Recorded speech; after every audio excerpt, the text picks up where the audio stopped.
Hello friends, मेरा नाम अजय कुमार है और आप लोग का स्वागत है जीके विथ अजय में।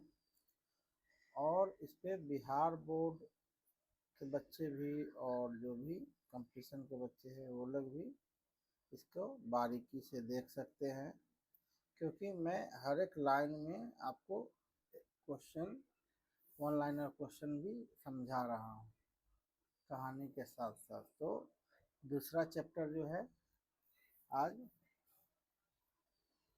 उसका एक क्लिप मैंने लोड कर दिया है, और ये दूसरा चैप्टर है व्यापार से साम्राज्य तक कंपनी की सत्ता स्थापित होती है। इसमें मैंने बताया आप लोग को कि औरंगजेब के मरने के बाद कैसे छोटे छोटे सूबेदार जो है हुए जमींदार, ताकत दिखाने लगे।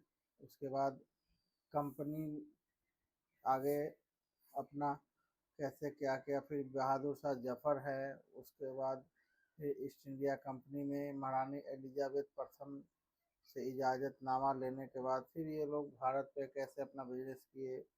फिर उसमें दर्शाया गया कि आप लोग को वास्को डी गामा के बारे में बताया गया है। ये सब पिछले क्लिप में मैंने पढ़ाया है। तो आज आप लोग का अगला आगे है प्लासी का युद्ध, क्योंकि ये चैप्टर बड़ा है, इसको दो तीन क्लिप में समझाएंगे, नहीं तो एक क्लिप देखने में बोर हो जाते हैं बच्चे लोग।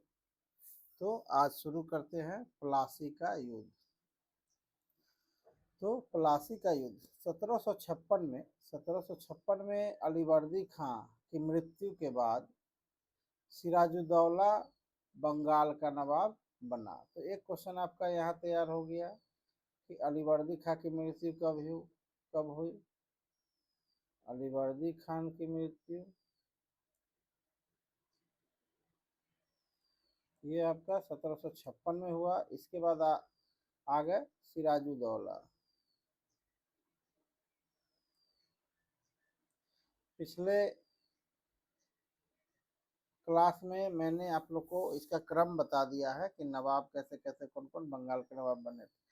तो सिराजुद्दौला की ताकत से काफ़ी भय था कंपनी को सिराजुद्दौला की ताकत से काफ़ी भय था। सिराजुद्दौला की जगह कंपनी का एक ऐसा कठपुतली नवाब चाहती थी, कंपनी जो चाहती थी, जो उसे व्यापारिक रियायतें जो भी है उसके और अन्य सुविधाएं आसानी से देने में आनाकानी ना करें।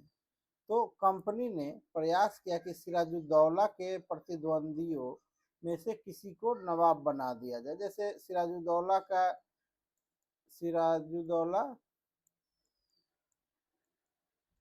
के आसपास अगर कोई इसका दुश्मन है, तो अंग्रेज तो शुरू से चाहता था, इन लोग का एक ही नियम था, फूट डालो और शासन करो। तो सिराजुद्दौला के प्रतिद्वंदी जो भी इसके अगेंस्ट था, जो भी दुश्मन था, उसको सोचा कि यहाँ का हम नवाब बना दे जिससे कंपनी को कामयाबी मिलेगी। तो नवाब बना जाए, कंपनी को कामयाबी नहीं मिली। तो उसमें क्या हुआ, कंपनी को कामयाबी नहीं मिली। जवाब में सिराजुद्दौला ने हुक्म दिया कि कंपनी अपने राज्य के राजनीतिक मामलों में टांग अड़ाना बंद कर दे। अब कंपनी आया था बिजनेस करने, धीरे धीरे वो भारत के राजनीतिक मामले में टांग अड़ा रहा था। तो उसी को बोला गया था सिराजुद्दौला का थ्रू कि राजनीतिक मामले में टांग अड़ाना बंद कर दे, किलेबंदी रोके और बाकायदा राजस्व चुकाए। जो ये लोग औरंगजेब के समय में उनसे मनवा लिए थे, इकरारनामा मतलब फरमान जारी करवा दिए थे कि कंपनी राजस्व नहीं चुकाएगा। जब दोनों पक्ष पीछे हटने के तैयार नहीं हुए, तो 30,000 सिपाहियों के साथ नवाब ने कासिम बाजार, जब वहाँ का गढ़ था इंग्लिश फैक्ट्री का, तो कासिम बाजार में स्थित इंग्लिश फैक्ट्री पर हमला बोल दिया। और नवाब की फौजी ने कंपनी के अफसरों को गिरफ्तार कर लिया, गोदाम पर ताला डाल दिया और अंग्रेजों की हथियार भी छीन लिए और अंग्रेज जहाज़ों को घेरे में ले लिया। ये सब सिराजुद्दौला ने किया। क्यों? क्योंकि कंपनी जो है राजनीतिक मामलों में टांग अड़ा रही थी भारत के। तो इसके बाद नवाब ने कंपनी के कलकत्ता स्थित किले पर कब्जे भी कर लिया। कंपनी इसके बाद नवाब जो है सिराजुद्दौला कंपनी के कलकत्ता स्थित किले पर कब्जा कर लिया और उधर का रुख कब्जे के लिए उधर का रुख किया। मतलब कासिम बाजार में जब ये इस फैक्ट्री में जो भी अफसर थे उसको गिरफ्तार करने के बाद, ताला लगाने के बाद, ये कलकत्ता को कब्जे करने के लिए आगे बढ़ा। तो कलकत्ता के हाथ से निकल जाने की खबर सुनने पर मद्रास में तैनात, मद्रास था जिसे अब चेन्नई कहते हैं, तो मद्रास के कंपनी अफसरों ने इसको बुलाया, रॉबर्ट क्लाइव को। रॉबर्ट क्लाइव के नेतृत्व में सेनाओं को रवाना कर दिया। इस सेना को नौसैनिक बेड़े की मदद भी मिल रही थी।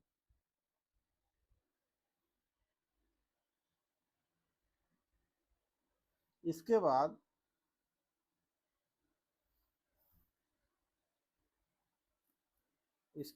नवाब के साथ लंबे समय तक सौदेबाजी चली।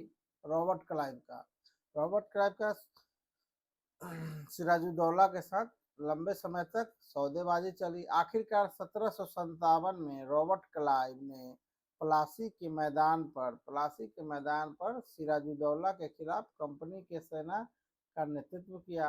नवाब सिराजुद्दौला की हार का एक बड़ा कारण उसके सेनापतियों में से एक सेनापति जो था, क्या था, मीर जाफर की कारगुजारियां भी थी।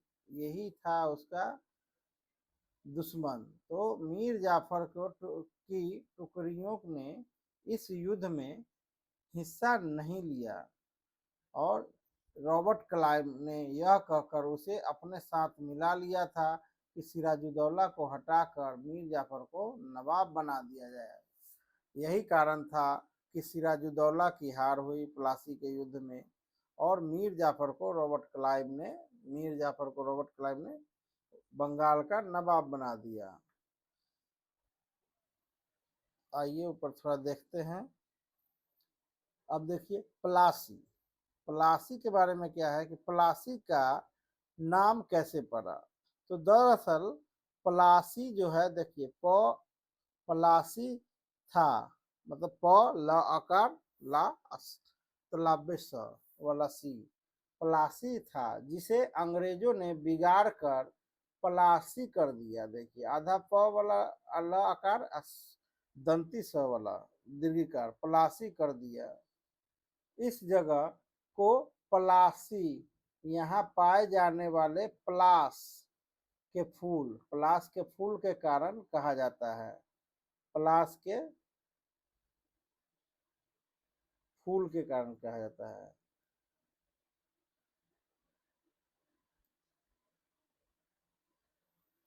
प्लास के खूबसूरत लाल फूल से गुलाल बनाया जाता है जिसका होली पर इस्तेमाल किया जाता है। क्वेश्चन आप लोग के सामने दे देगा कि होली पर जिस गुलाल का हम लोग उपयोग करते हैं वह किस फूल से बनता है, तो वही है पलाश के फूल से। अब आगे देखते हैं।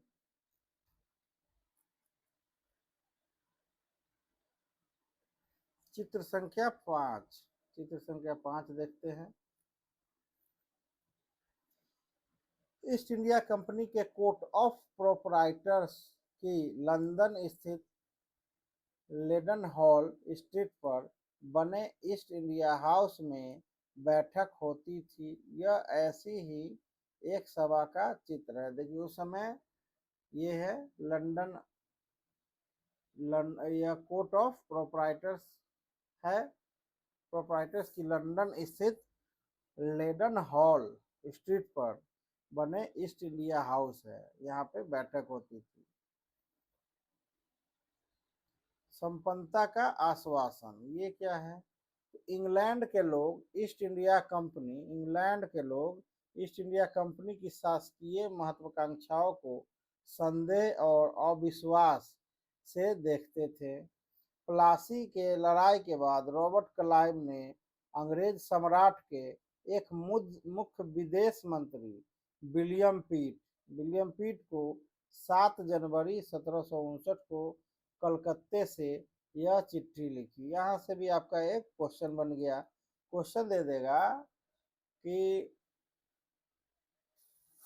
रॉबर्ट क्लाइव ने अंग्रेज सम्राट जो है, जो विदेश मंत्री है, उसे चिट्ठी, कलकत्ते से एक चिट्ठी लिखे थे प्लासी के युद्ध के बारे में। वो किसे लिखे थे, मतलब किस विदेश मंत्री को लिखे थे, तो वो विलियम पीट। लेकिन इतनी विशाल सत्ता का वाणिज्यिक कंपनी के लिए बहुत बड़ी बात होगी। मैं खुद यह सोचकर कि इस समृद्ध रियासतों पर पूरा कब्जा हासिल करने में कोई परेशानी नहीं आएगी। अब मैं यह फैसला आप पर छोड़ता हूँ कि क्या सालाना 20 लाख स्टर्लिंग की आमदनी और 3 प्रांतों का कब्जा कोई ऐसी चीज है जिस पर इतना शोर मचाना उचित है। यह जो है रॉबर्ट क्लाइव ने रॉबर्ट क्लाइव ने रॉबर्ट क्लाइव ने एक चिट्ठी में विलियम पीट को समझा रहे थे। तो सिराजुद्दौला को हटाकर मीर कासिम को बना दिया गया। तो प्लासी का युद्ध किसके किसके बीच हुआ?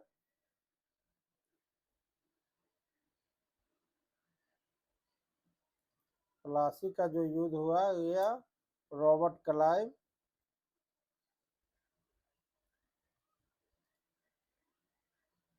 और सिराजुद्दौला के बीच हुआ। किसके बीच हुआ? सिराजुद्दौला।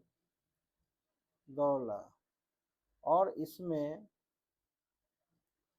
सिराजुद्दौला की हार हुई।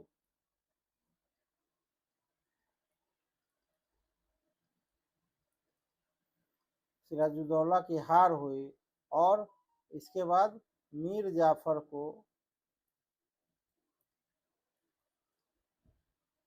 बंगाल का नवाब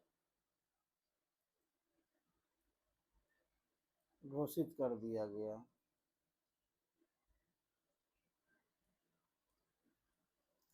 प्लासी की जंग इसलिए महत्वपूर्ण मानी जाती है क्योंकि भारत में यह कंपनी की पहली बड़ी जीत थी। क्वेश्चन दे देगा कि अंग्रेज का सबसे बड़ा युद्ध कौन सा है? तो 1757 का प्लासी का युद्ध। यह 22 या 23 जून 1757 का। प्लासी की जंग के बाद प्लासी की जंग के बाद सिराजुद्दौला को मार दिया गया। प्लासी की जंग के बाद क्या हुआ? सिराजुद्दौला को मार दिया गया और मीर जाफर नवाब बना। तो प्लासी का युद्ध किसके किसके बीच हुआ? रॉबर्ट क्लाइव और सिराजुद्दौला के बीच, जिसमें सिराजुद्दौला की हार हुई और मीर जाफर को वहां का नवाब बना दिया गया। और ये जो है 23 जून होगा, 23 जून 1757। तो मीर जाफर नवाब बना। कंपनी अभी भी शासन की जिम्मेदारी संभालने को तैयार नहीं थी। उसका मूल उद्देश्य तो व्यापार को फैलाना था। अगर यह काम स्थानीय शासकों की मदद से बिना लड़ाई लड़े ही किया जा सकता था तो किसी राज्य को सीधे अपने कब्जे में लेने की क्या जरूरत थी। और यह लड़ाई जो है बिना शासकों की मदद से बिना लड़ाई लड़े ही किया जा सकता था, तो किसी राज्य को सीधे अपने कब्जे में लेने की जरूरत क्या थी। तो जल्दी ही कंपनी को एहसास होने लगा कि यह रास्ता भी आसान नहीं है। कठपुतली नवाब भी हमेशा कंपनी के इशारे पर नहीं चलते थे। आखिरकार उन्हें भी तो अपनी प्रजा को की नज़र में सम्मान और संप्रभुता का दिखावा करना पड़ता था।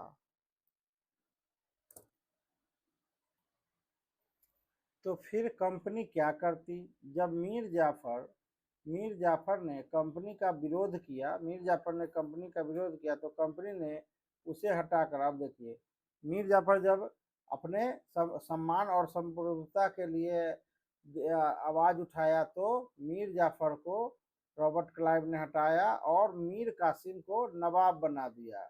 जब मीर कासिम परेशान करने लगा तो बक्सर की लड़ाई 1764 में हुआ और उसको भी हारना पड़ा।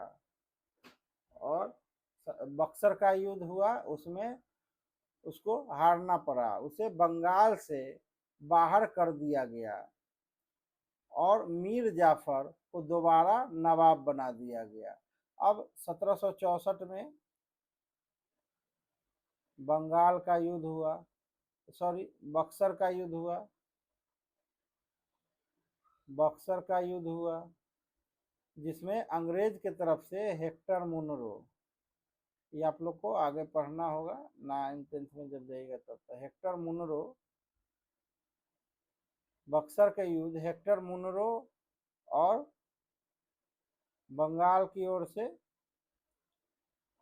आपका क्या नाम है, मीर कासिम था।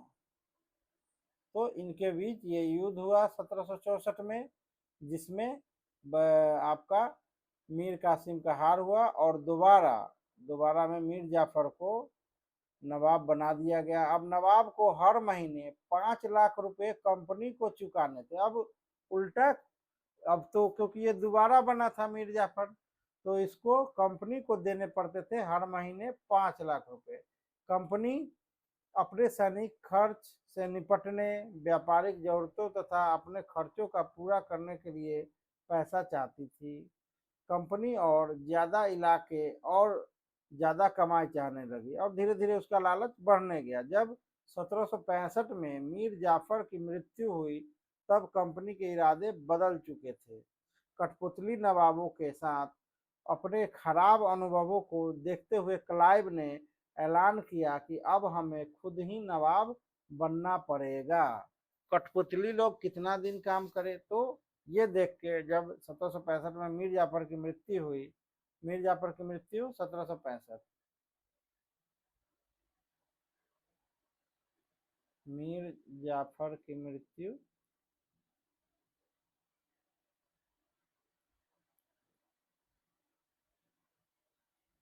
1765।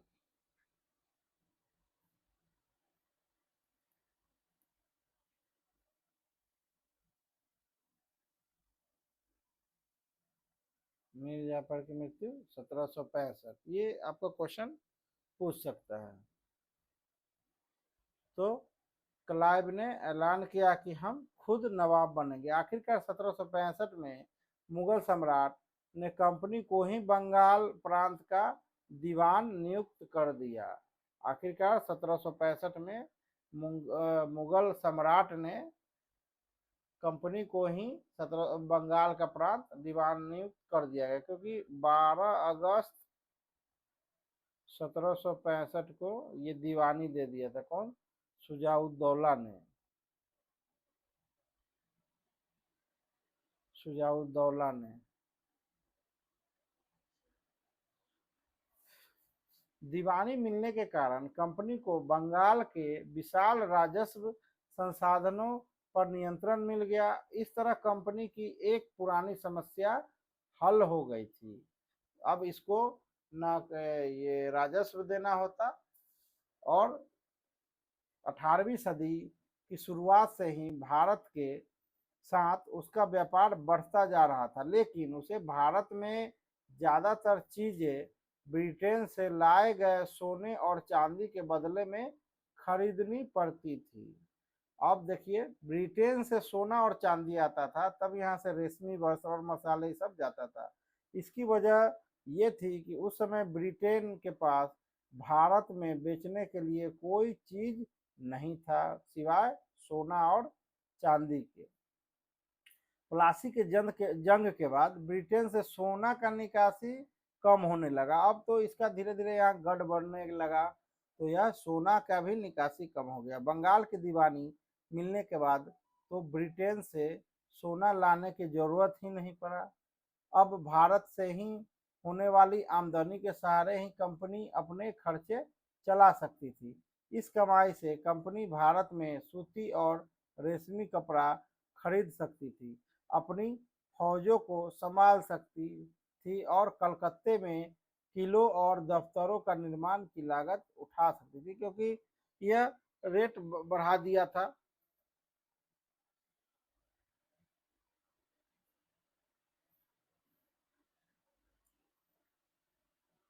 यह रेट बढ़ा दिया था और एक कोई भी सामान का दोगुना तिगुना पैसा लेता था, जिसके कारण उसका ये चल रहा था।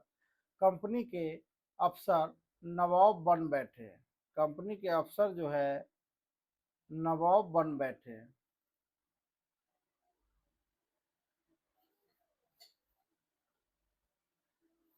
कंपनी के अफसर नवाब बन बैठे।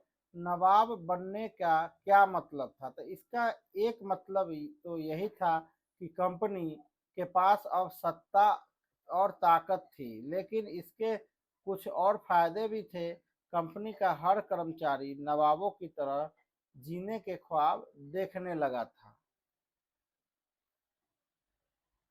अब देखिए नवाब की शिकायतें क्या थी। 1733 में बंगाल के नवाब ने इंग्लिश व्यापारियों के बारे में क्या कहा था? जब वे पहली बार हमारे देश में आए थे तो उन्होंने सरकार के सामने विनती करते हुए कहा था कि उन्हें एक फैक्ट्री बनाने के लिए थोड़ी सी जमीन दे दी जाए, और उन्हें वह जमीन तो मिल गई, पर उन्होंने तो वहां मजबूत किला ही खड़ा कर डाला। इसके चारों तरफ गड्ढे बना दिए जो नदी से जुड़ते हैं। दीवारों पर उन्होंने न जाने कितनी तोपें तैनात कर दी है। उन्होंने बहुत सारे सौदागरों और अन्य लोगों को अपने मातहत रहने के लिए तैयार कर लिया। मतलब छोटा सा उसको एक जगह चाहिए था, और धीरे धीरे वो किला बना लिया। बहुत सारा तोप भी रख लिए, और अपने दम पे बहुत सारे सौदागर को भी वह रख लिया, और 1 लाख रुपए राजस्व वसूल कर रहे हैं। वे असंख्य औरतों और मर्दों को उनके ही देश में गुलाम बनाकर लूट खसोट रहे हैं। यह शिकायत किया था। तो कर्मचारी नवाबों की तरह जीने का ख्वाब देखने लगे। प्लासी के युद्ध के बाद बंगाल के असली नवाबों को इस बात के लिए बाध्य कर दिया गया कि वे कंपनी के अफसरों को निजी तोहफे के तौर पर जमीन और बहुत सारा पैसा दे। खुद रॉबर्ट क्लाइव ने ही भारत में बेहिसाब दौलत जमा कर ली थी, जो 1743 में जब वह इंग्लैंड से मद्रास। अब रॉबर्ट क्लाइव का थोड़ा जीवनी है कि 1743 में वह इंग्लैंड से मद्रास, जो अब चेन्नई है, आया, तो उसका उम्र क्या था? 18 साल। और 1767 में जब वह 2 बार गवर्नर बनने के बाद हमेशा के लिए भारत से रवाना हुआ, तो यहाँ उसकी दौलत कितना है? इकाई दहाई सैकड़ा हजार दस लाख, 4,01,102 पाउंड के बराबर थी। तो रॉबर्ट क्लाइव रॉबर्ट क्लाइव जो है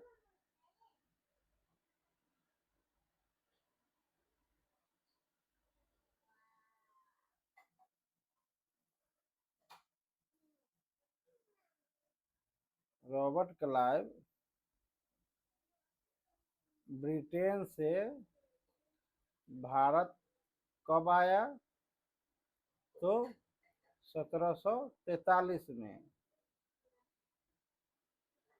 रॉबर्ट क्लाइव का उम्र क्या था? 18 वर्ष। तो वो भारत के कौन सा जगह पे आया था? आपका मद्रास। जो अभी का चेन्नई है।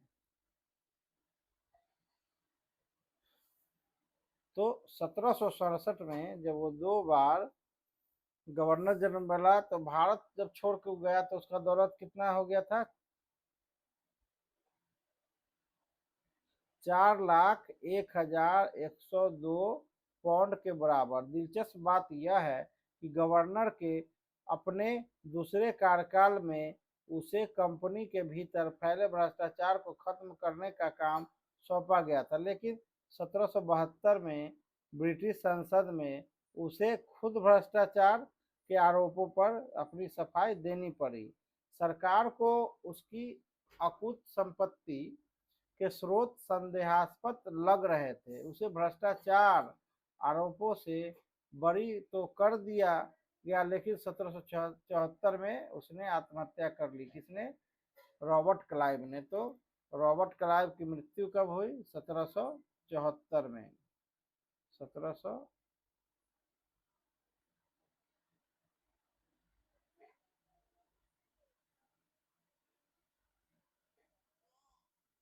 1774 में।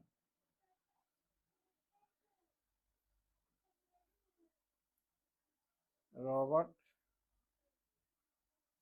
क्लाइव की मृत्यु 1774 में हो गई और 1772 में उसे बरी कर दिया गया था।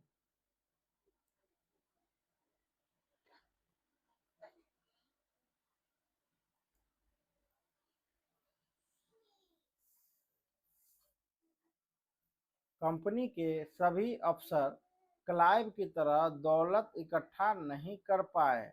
बहुत सारी बीमारियों और लड़ाई के कारण कम उम्र में ही मौत का निवाला बन गए। इसके अलावा उन सभी को भ्रष्ट और बेईमान मानना भी सही नहीं होगा। उनमें से बहुत सारे अफसर साधारण परिवारों में से थे। उनकी सबसे बड़ी इच्छा बस यही थी कि वे भारत में ठीक ठाक पैसा कमाएं और ब्रिटेन लौटकर आराम की जिंदगी बसर कर सके। जो जीते जी धन दौलत लेकर वापस लौट गए, उन्होंने वहां आलीशान जीवन जिया और वहां के लोग नवाब कहते थे। और जो भी यहाँ से जनरल गवर्नर बन के जाते थे या काम करके जाते थे, उसको विदेश में क्या कहते थे? नवाब कहते थे। यह भारतीय शब्द में नवाब का ही अंग्रेजी संस्करण बन गया था। नवाब का अंग्रेजी संस्करण नवाब बन गया था।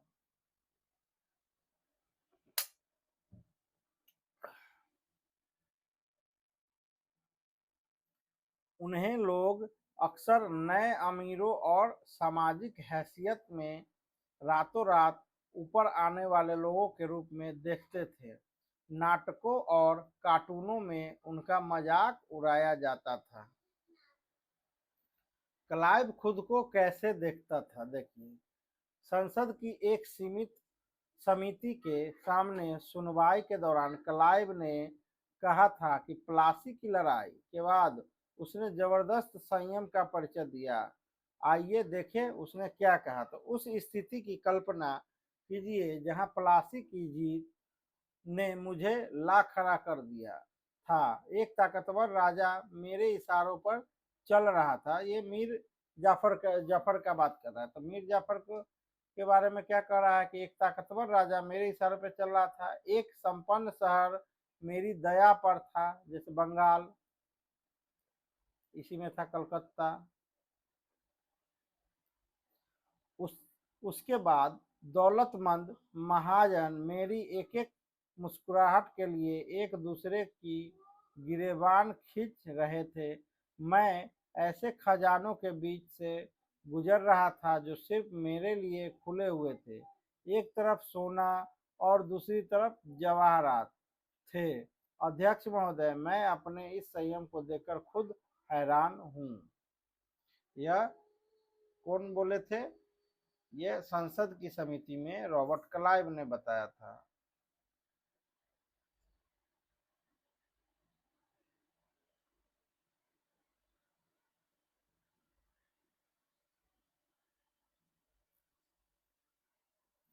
अब आगे है कंपनी का फैलता शासन।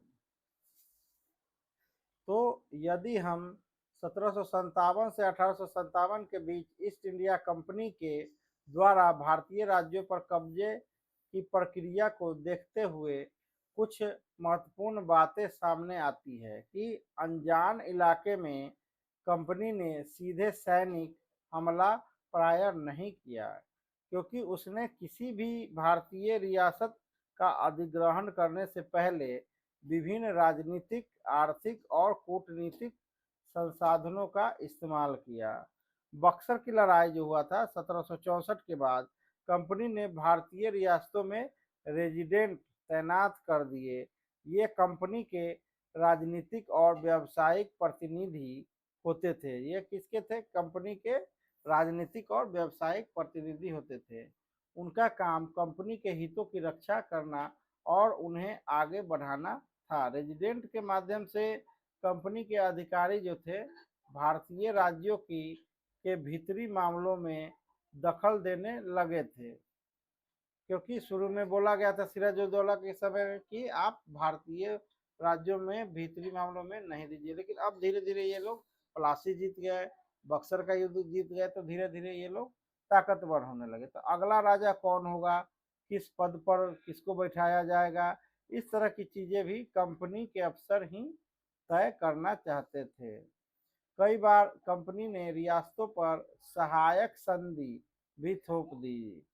जो रियासत इस बंदोबस्त को मान लेती थी उसे अपनी स्वतंत्र सेनाएं रखने का अधिकार नहीं होता था। जैसे कोई एक जगह है, इसे अगर ये सहायक संधि कर लिया कंपनी से, तो यहाँ का जो राजा है, जो भी राजा होगा, वह अपना मन से यहाँ पे कोई भी सैनिक नहीं रख सकता है। वही है कि अपनी स्वतंत्र सेनाएं रखने का अधिकार नहीं रहता था, उसे कंपनी की तरफ से सुरक्षा मिलती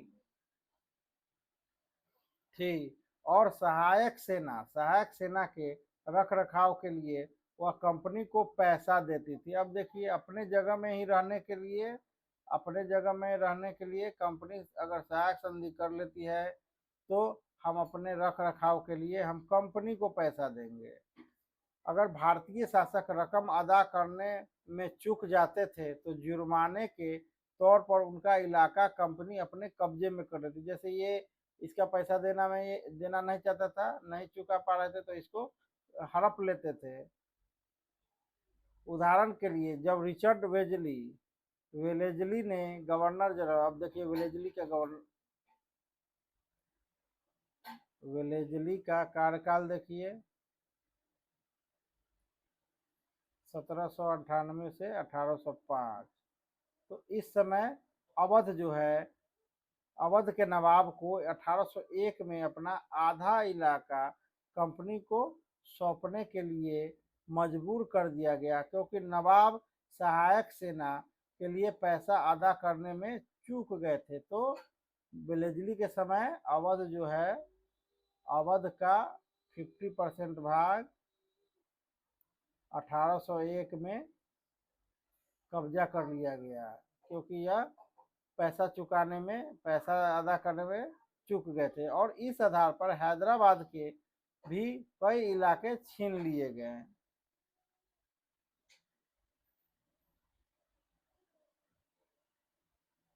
देखिए, बक्सर की लड़ाई के बाद हुए संधियों के फलस्वरूप नवाब शुजाउद्दौला के ज्यादातर अधिकार छीन लिए गए, लेकिन यहाँ वह रेजिडेंट के सामने अपनी चिर परिचित शाही शानो शौकत के साथ दिखाई दे रहे हैं। ये देखिए, ये है आपके शुजाउद्दौला। रेजिडेंट की ताकत क्या होती थी, ये जानते हैं। तो कंपनी द्वारा नियुक्त किए गए रेजिडेंट्स के बारे में स्कॉटलैंड के प्रसिद्ध अर्थशास्त्री और राजनीतिक दार्शनिक जेम्स मिल, जिसके बारे में हम लोग पिछले क्लास में पढ़े हैं, जेम्स मिल ने यह कहा था कि दरअसल रेजिडेंट जो होता है रियासत का राजा होता है। हम उसे अहस्तक्षेप की मनचाही निषेधाता निषेधाज्ञा के तहत काम करने की छूट देते हैं जब तक स्थानीय राजा पूरी तरह अधीनस्थ नहीं रहता है और रेजिडेंट यानी ब्रिटिश सरकार के माफिक काम करता है तो चीजें आराम से चलती है।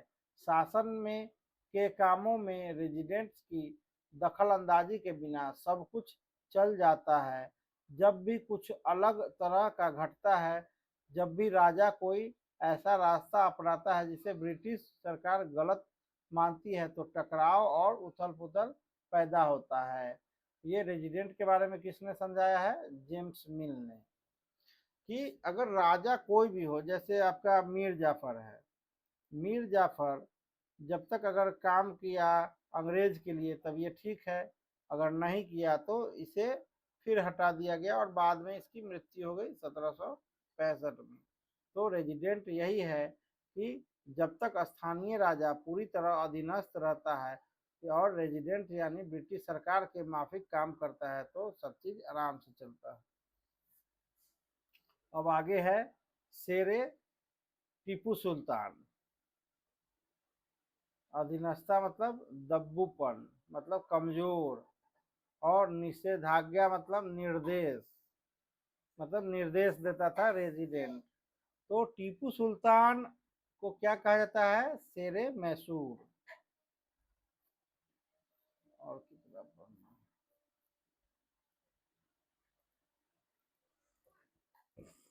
अगले चैप्टर में हम लोग टीपू सुल्तान के बारे में पढ़ेंगे और हो सकता है तो तीसरे क्लिप में ख़त्म भी हो जाए। तो आप लोग अच्छे से पढ़िए इसको। आपका बीपीएससी हो या सरकारी बिहार बोर्ड या आपका सीटेट वगैरह जिसमें हो, इस सब में बारीकी से इसमें से क्वेश्चन भर भर के पूछे जाते हैं। तो ठीक है, thank you. Like and subscribe करना ना भूलें। ठीक है, थैंक यू।